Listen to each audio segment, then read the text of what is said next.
Sunod-sunod, simula noong isang linggo ang mga disgrasya na kinasasangkutan ng mga truck na sinasabing nawalan umano ng preno.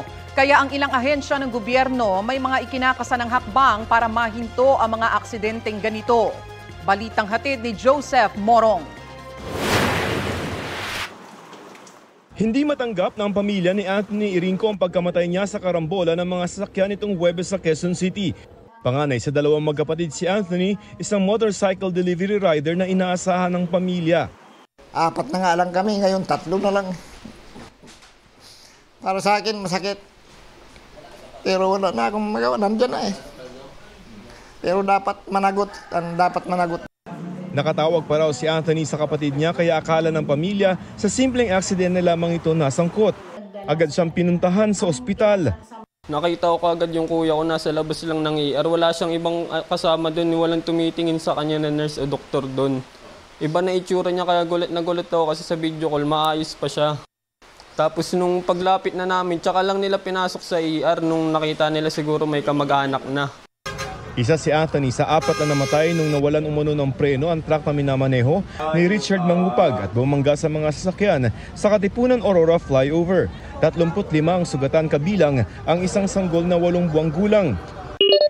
Naghain sa piskalya ang Quezon City Traffic Enforcement Unit Sector 3 ng mga reklamang reckless imprudence resulting in multiple damages to properties, multiple physical injuries at multiple homicide laban sa driver.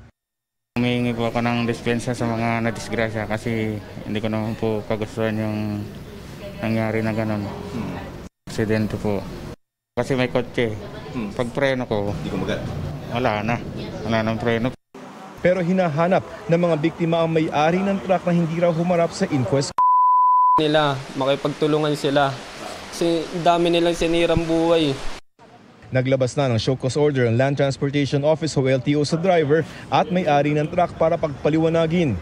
Gabi nitong Biyernes, isang wing van naman ang nakadisgrasya rin ng iba pang sasakyan sa Skyway at Grade sa Parañaque. Isang namatay at 5 ang sugatan. Ang dahilan ng driver ng truck na walan din daw siya ng preno. Batay sa datos ng MMDA na nakalap ng GMA Integrated News Research, sa mahigit 55,000 vehicular accident ngayong taon hanggang nitong Setyembre, 4 ang naitalang dahil sa palyadong preno. Ipapatawag na ng MMDA ang mga haulers at mga truckers dahil sa tila sunod-sunod na mga aksidente na sangkot sila.